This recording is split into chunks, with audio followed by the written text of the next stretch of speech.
Good evening and welcome to Northbeat. I'm Lainey Lambrink. We begin in the Yukon, where a teacher on call who worked at Whitehorse area schools has been charged with possession of child pornography. Reporter Jackie Hong is following this breaking story, and she joins us now with more. This is a developing story, so we don't have all the details. What we do know is that the allegations began as rumors, but the department says it blocked the person from taking any more assignments starting in late October. The department says it learned 2 days ago that the RCMP had charged the person with possession of child pornography. They won't release the person's name, nor will the RCMP at this point.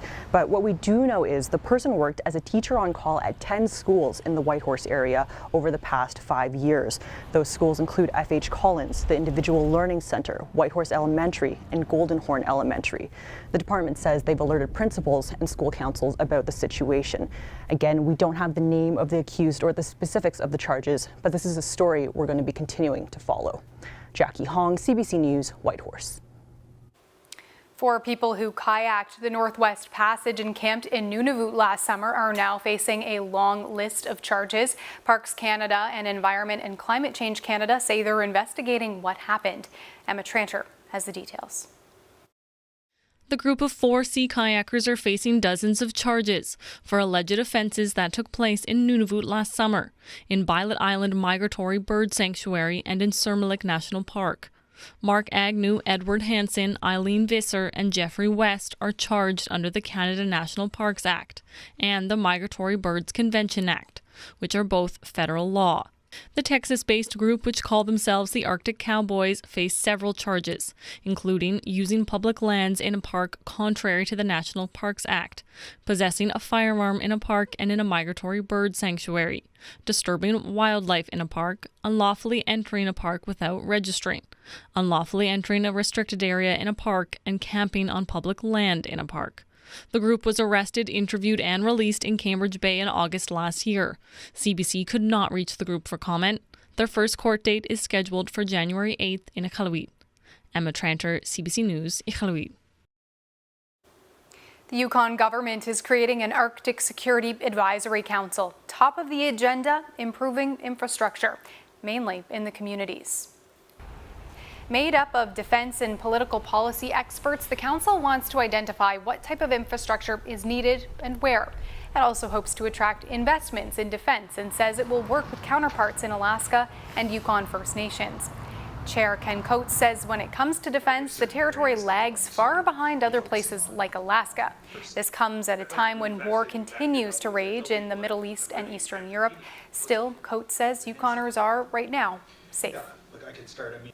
I think the challenges are very real. There have been more conversations about security in Canada in the last 24 months than there probably have been in the last 24 years. The Yukon is a very interesting place because right now there's very little military presence, almost none. And yet, if you think about the history of the Yukon, it has completely been defined by military activities. The building the Alaska Highway and the Canal Pipeline in the Second World War. Coates says a report from the Arctic Security Advisory Council is due in March or April. He says plans will have taken more shape by then. A handful of infrastructure projects in Nunavut will get a boost from the federal government. $130 million will go toward critical infrastructure and transit projects in Nunavut. That includes upgrades to the water treatment plants in Grise Fiord, Arctic Bay, and Sanikiluaq, and an additional $25 million for the Kavalik Long-Term Care Center in Rankin Inlet. Nunavut's Community and Government Services Minister says it's badly needed. Investing in critical infrastructures in Nunavut represents a significant step towards addressing the drinking water challenges as well as the infrastructure gap faced by many of our communities in the territory. The money was previously announced by the federal government in its last budget, but it had not been allocated to Nunavut yet. For its part, the territory has set aside about $65 million for these projects this year. Inuit leaders in Nunatsiavut say they're shocked the government of Newfoundland and Labrador will soon be subsidizing WestJet flights from St. John's to London. But those leaders would rather see subsidies for flights to remote communities to help with the cost of food and other basic needs. The CBC's Karen Pikuyak has more. Johannes Lamb, president of the Inuit Nunatsiavut government, says it is shocking to hear about the deal with WestJet. He says it is expensive to survive and wants the government to focus on helping and supporting remote regions. He says asking for help is not going anywhere. We are totally ignored, and what we say is dismissed, and we are not happy with that. Lamb says the situation needs to be taken seriously, and the government has a responsibility to improve air access to isolated communities. The government consists of ministers that have responsibility to help residents of Newfoundland, Labrador. Lamb is hoping to start building a better relationship with the government to represent the voices and concerns of his constituency. Karen Picuyak, CBC News, Iqaluit.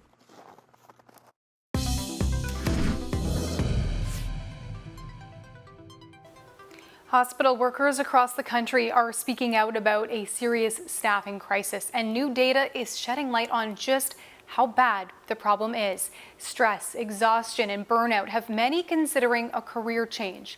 Lauren Pelly has this report. After spending nearly 5 days in this Fredericton ER with pneumonia, Tim Brooks told CBC News he saw patients stuck in hallways and soaked in their own urine. But he doesn't blame the hospital staff. Everybody was at their breaking point. You knew that they couldn't do any more, and you knew that they weren't doing what they wanted to be able to do. The survey confirms. In Ontario, new numbers back that up. This sense of hopelessness and despair is driving workers away. A union representing the province's hospital workers is calling for an injection of provincial funding. It commissioned a survey in which 3% of its members responded. Close to a third of those respondents have thought about leaving their jobs, while 4 in 10 respondents said they dread going to work. Many of our members have told us one of the reasons that they left is because of the crushing workloads that they have every single day. If nurses are feeling and expressing that they are burnt out and tired and want to leave the profession, that doesn't surprise me at all. This Toronto nurse says she's considered quitting herself. A lot of things that are driving people our way are, no one's really listening to our voiced concerns. Ontario's Ministry of Health says plenty of nurses are being hired and they're among the highest paid in the country, while an independent analysis expects the province will still be short 33,000 nurses and personal support workers within just the next 4 years. It's not rocket science. It's just a matter of focusing on retention strategies. Research shows the problems go beyond any one province or profession. One study published last month found roughly 16% of Canadian nurses surveyed during the pandemic wanted to quit their jobs within the next 2 years. Our solutions need to be multifaceted, but they also need to include the diverse range of professions. Lauren Pelly, CBC News, Toronto. Wireless phone plans are about to get more expensive for some Canadians. Rogers says some customers can expect to see price hikes in the coming weeks, and Bell is reportedly set to do the same in February. CBC's Anis Haidari has the details. The prices Canadians pay to use their mobile phones could be rising. It's not going over well for some. This is insane because we're already paying for way too much. Any increases, right? There's enough expenses going on right now. Horrific. I think this is unacceptable, especially in the current financial crisis. I can't pay any more for Rogers. Rogers Communications has confirmed some plans are going up. Customers who aren't on a contract could see price hikes of up to $9 more a month. Marketers say this could be a way to encourage customers to lock in. So in that way, the customer maybe wins and the telecommunication provider wins in the sense that they're not going to lose the customer. After its merger with Shaw went through, Rogers' CEO said prices are going to come down. But it's not just Rogers hiking. Some Bell customers have told us their prices are going up too. Bell didn't respond to CBC News questions.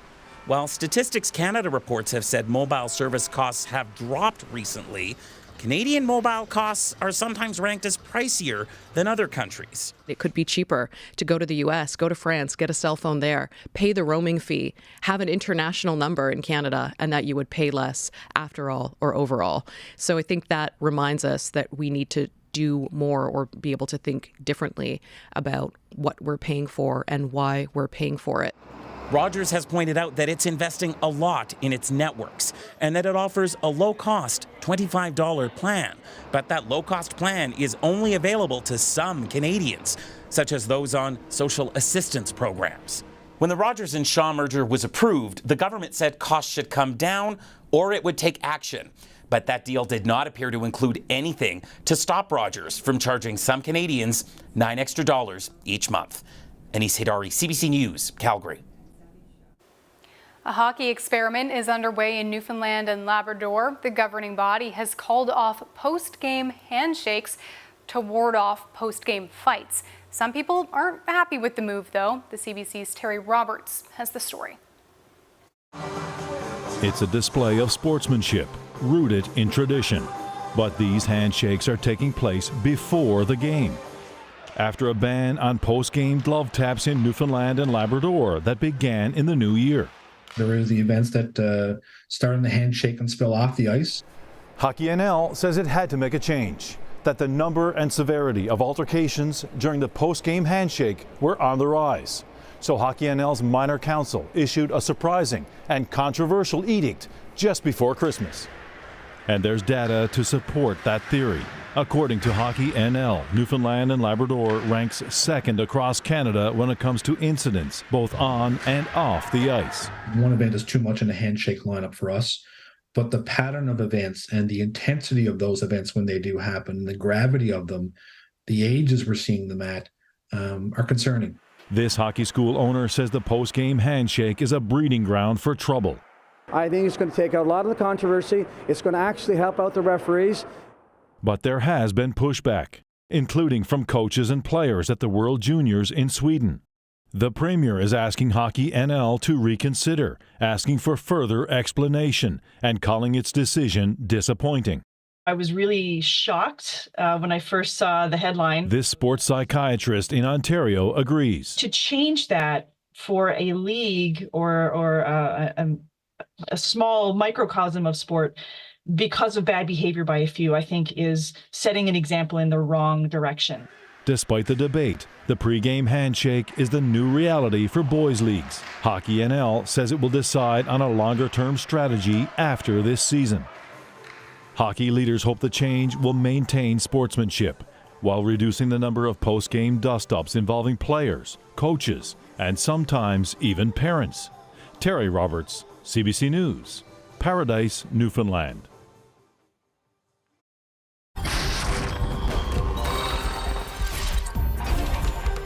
How can any of this be fair? Now you might think, hey, we just need more doctors, but that's not really it. A Russian scheme here shows you where it starts, where it ends. Were you really willing to risk that job? Yes. At Thunder Bay's favorite festival, Wake the Giant. Ta-da! There it is.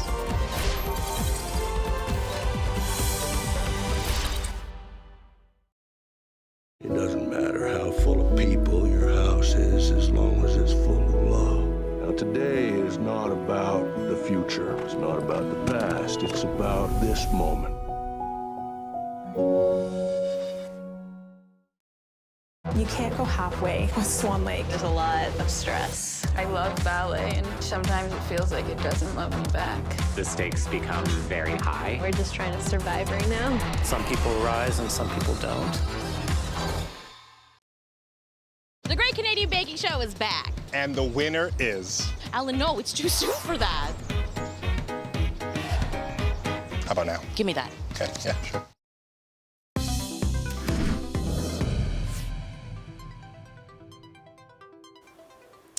The famous Yukon Quest dog sled race gets underway in Whitehorse in less than a month, but training has been a challenge with warm temperatures and little snow. The CBC's Katie Todd visited one competitor practicing for the event with a quad. Out the front of Rhonda Kotelko's Lake Labage property, is the dog sled she'll step onto on February 3rd. She's spent years volunteering on the sidelines of the Yukon Quest and finally committed to trying her hand at the 100-mile event this winter. But her training runs have looked a little different than planned. Training has been a struggle this year for us. We have very low snow conditions north of town here. We're into January and I'm still running on the quad. So we've had no sled runs yet, which going a month up to the race isn't ideal. The snow isn't deep enough to put in a snow hook. That's the device which anchors the sled and allows the musher to dismount. Katelko says the quad allows her and the dogs to get some distance and build muscle tone, but she says they do need practice sliding on the snow. A sled run would be nice before the race. Looking at the forecast, of course, we've got no snow in the forecast for the next week, 10 days or so. It's been the warmest December on record for Whitehorse, about 5.3 degrees above average. Yukon Quest organisers say they are concerned about the lack of cold and snow and the river conditions along the route.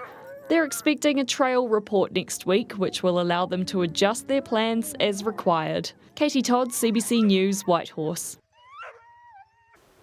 In early November, artists from across the circumpolar north gathered in Iceland for Arctic Waves. It's a concert series, a celebration of northern cultures. A Sami artist from Norway was one of the performers, so was the Inuit duo Sila. We were there.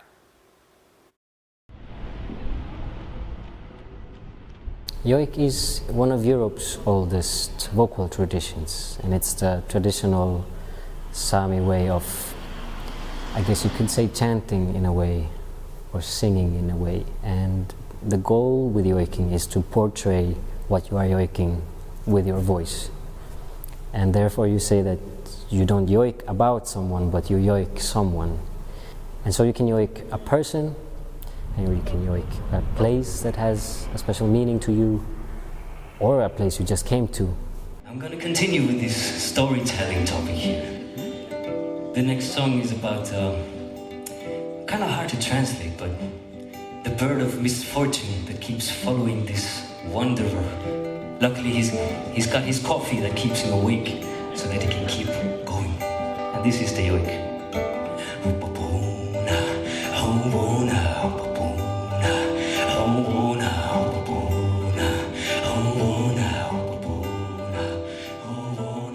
It has long roots.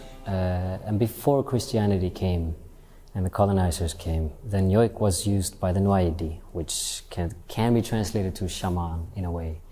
But the Nuaidi was yoiking in order to get into this state of mind where he could communicate with the powers and with the spirits. So yoik was banned quite early when the Christians came to colonize the Sami homeland. They said this was the sounds of the devil, alongside with banning, for example, Sami hats.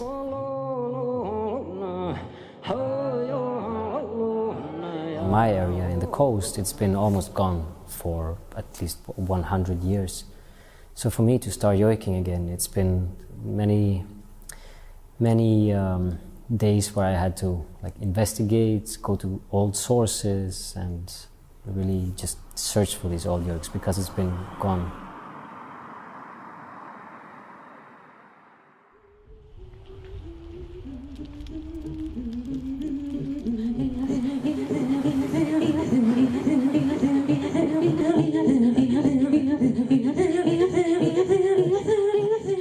Inuit weren't allowed to throat sing anymore, and it was banned by the church. It was deemed evil and inappropriate for us. So there was a time when Inuit were no longer singing this type of ancient singing.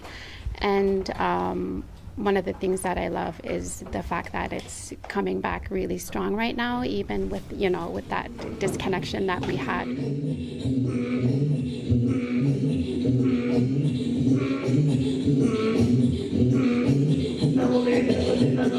When we first learned how to throat sing, we learned the songs that have been traditionally passed on, and then in the process we also make up our own throat singing as well.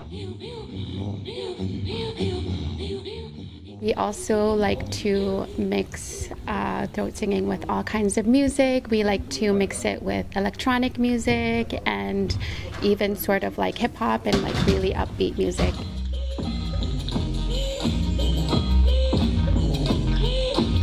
That part of it was difficult to navigate at first in the beginning, especially because we respect Inuit throat singing so much. Like traditional Inuit throat singing is something that like means very close to us, and we didn't want to feel like we were disrespecting a part of our culture that is very important.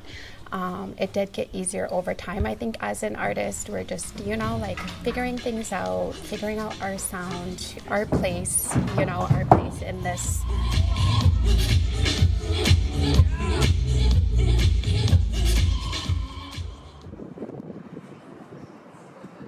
Traditionally, like you wouldn't have this staged performance of a yoik. It would be more of an everyday activity that you either did alone, doing something, being out in the woods, being with the reindeer herd, being out on the sea fishing, or you would do it together at home or around the fire.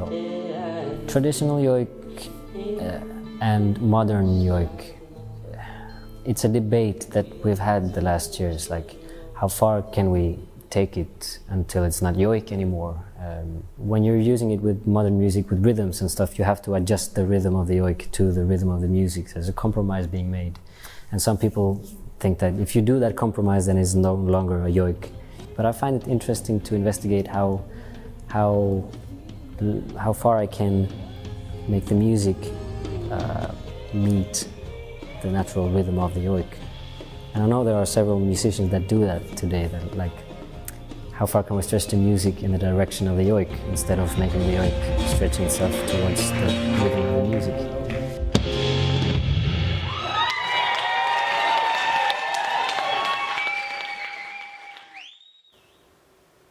People in Whitehorse looking for a tropical getaway don't have to go very far. This month, Nakai Theatre has once again created a sunroom downtown.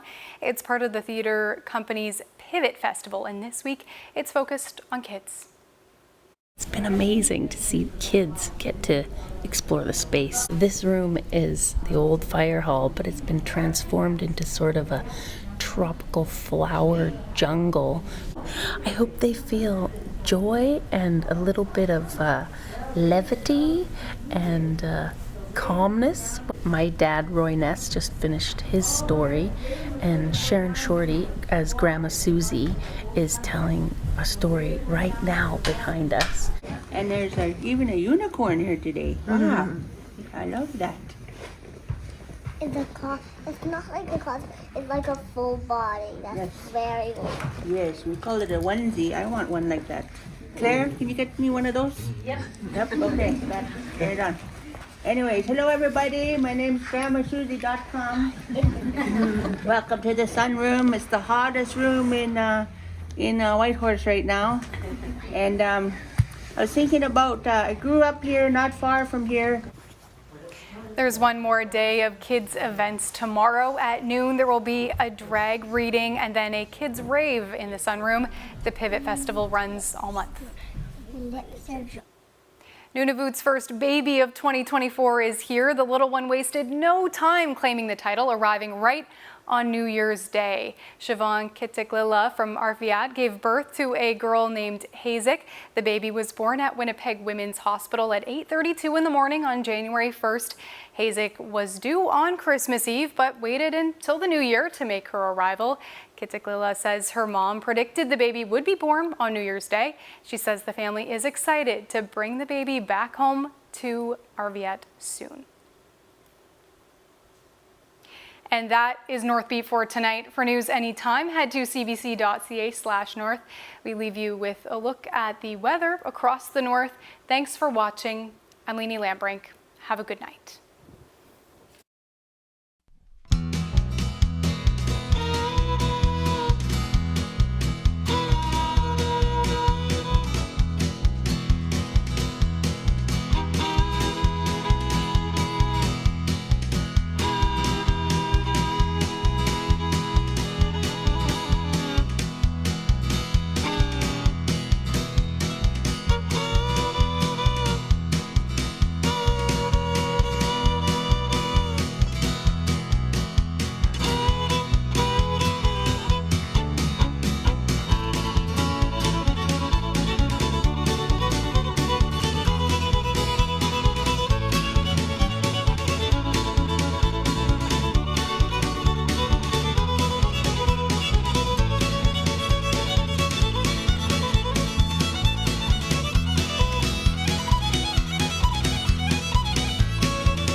We fought our way through Italy and then headed for Amsterdam, sweeping for Germans along the way. Our worst fear was to catch a bullet in these last hours of the war. I was 15 when the Nazis invaded the Netherlands. More than 100,000 Dutch Jews never came home. Our men were put into forced labor. By 1945, we were starving.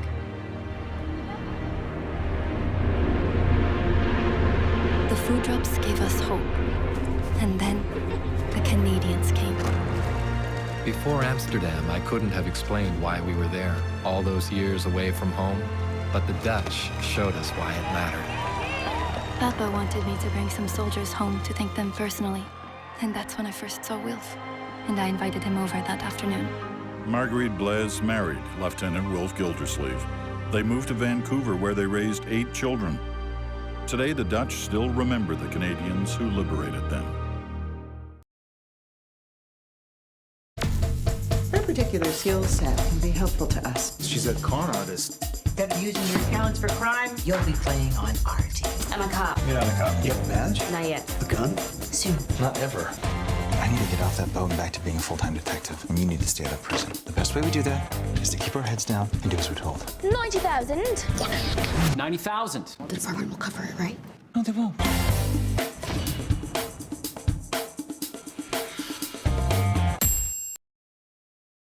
Merry Christmas. Ho, ho, ho. What's so? The holly makes it look Christmassy. I'm making some magic happen. Moment of truth. It's working! Music. That's what always gives me a Christmas tingle. This is your future. I'm in love. I challenge you! Everything ends in death. Je m'appelle Brigitte. Je suis pas obéissante. Je suis piégée.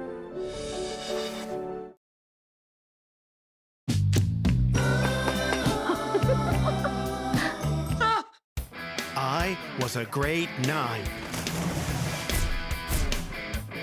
Mr. Critch, you need glasses. Glasses? No, I just think the chalk is just a little soft. One of these days, we're gonna have to grow up. But today is not that day. I don't want us to get older either. Son of a Critch. Watch free on CBC Gem. The Great Canadian Baking Show is back. It's time to get whisked away into a magical 10. Whisked away. I see what you did there. It has begun. Alan, please don't start with a Donut. pun competition. I got my eyes on the pies. We got a snake on the plane. What? Prepare for emergency landing. Hang on, guys. Alex likes things safe. Maybe you just haven't been taking the right risks. You might find you like dancing with danger.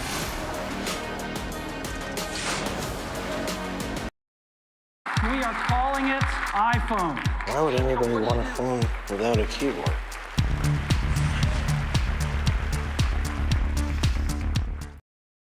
Watch CBC News Explore 24 hours a day for free.